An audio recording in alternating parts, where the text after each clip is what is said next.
Hello guys, कैसे हो आप सब। तो गाइस, इस वीडियो के अंदर मैं आपको एसएससी सीजीएल 2022 की स्ट्रेटजी बताने वाला हूँ।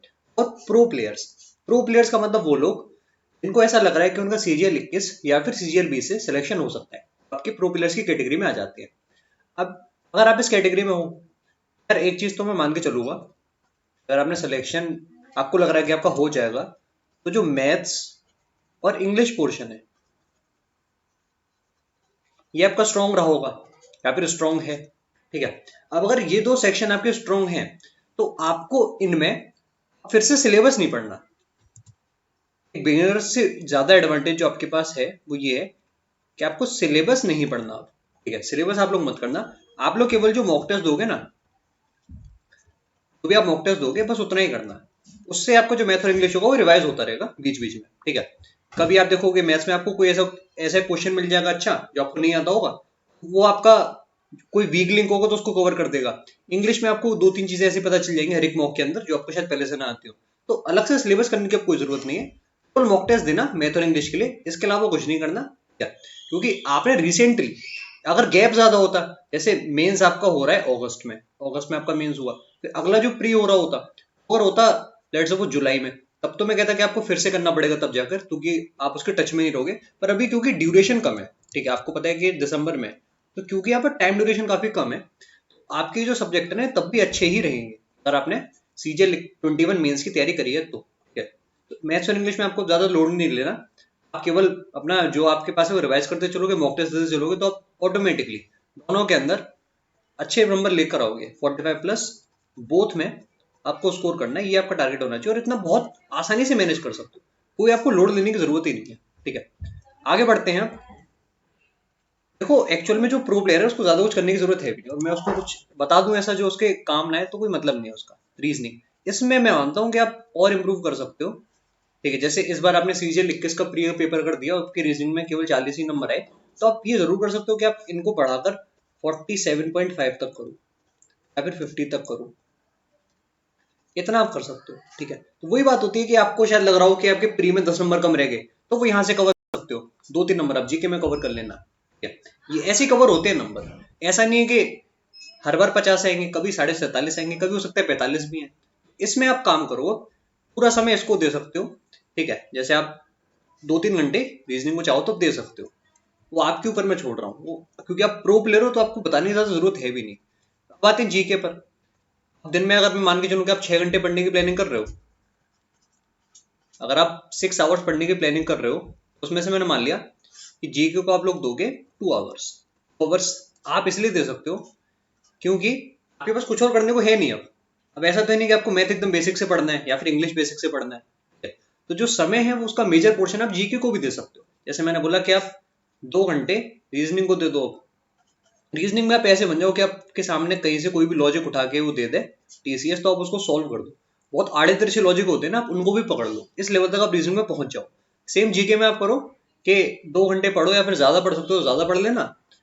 इतना आप कर लो कि जीके में आपके सामने कहीं से कुछ भी उठा के दे दे करेंट अफेयर का, कितने भी साल पुराना, 2-3 साल पुरानी चीज भी करेंट अफेयर की जब आएगी वो भी आपको आनी चाहिए मेरे हिसाब से। ठीक है, क्योंकि समय आपके पास इतना है। 2 घंटे अगर आप डेली जीके पढ़ लिए ना, आगे के 3-4 महीने तो हाँ लेवल आपका पहुंच जाएगा, ये आपको और मुझे दोनों को नहीं पता। ठीक है, इतना आप इनमें करोगे, और जो बाकी का समय उसमें आप एक मॉक टेस्ट लगा लोगे।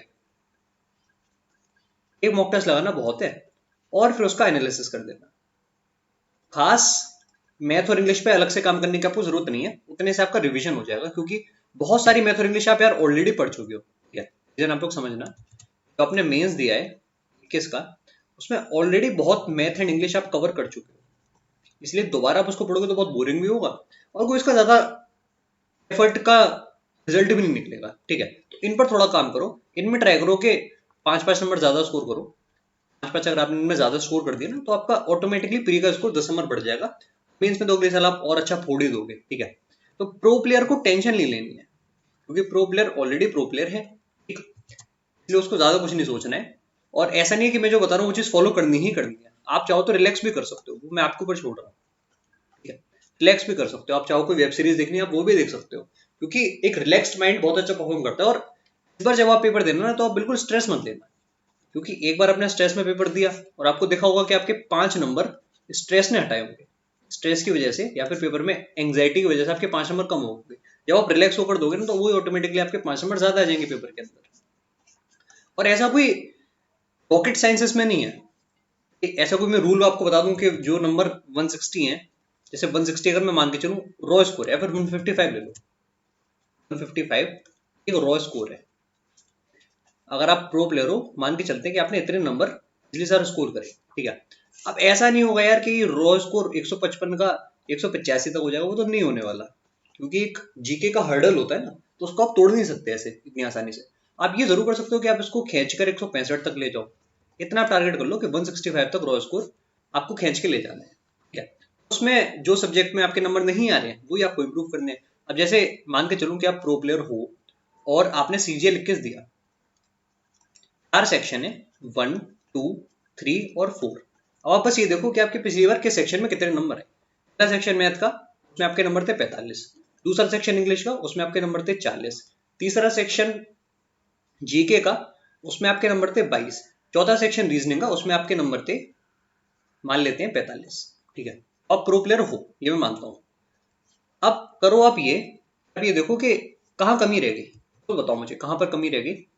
रहा होगा आपको, वो 22 कम नहीं है, आप उन 22 को कम मत समझना, वो बहुत अच्छे नंबर है जीके के हिसाब से। कमी यहाँ रह गई, जैसे इंग्लिश मैंने मान लिया, यहाँ कमी रह गई। पर मेंस में आपने पढ़ाई करी, मॉक टेस्ट देते रहे, मेंस में आप अच्छा कर दोगे। अब ये करो कि इंग्लिश पर भी आप फोकस कर सकते हो, ठीक है।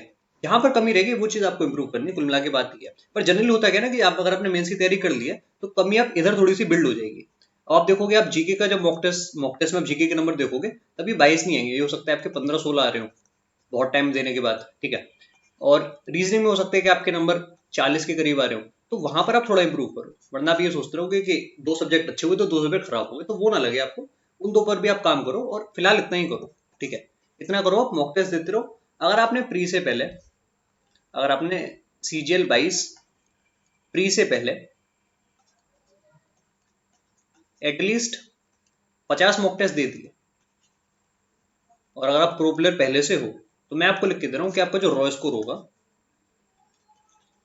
शिफ्ट मॉडरेट हो या फिर हार्ड हो, कुछ मैटर नहीं करता, वो आपका 160 के अराउंड होगा, ठीक है। और ये आपका टारगेट है कि हार्ड शिफ्ट भी अगर है तो आपको 160 स्कोर करना है, ठीक है। तो बस इतना ही इस वीडियो में, बाकी आप लोग मजे करते रहो, इतनी टेंशन की कोई बात नहीं है। Bye bye and take care.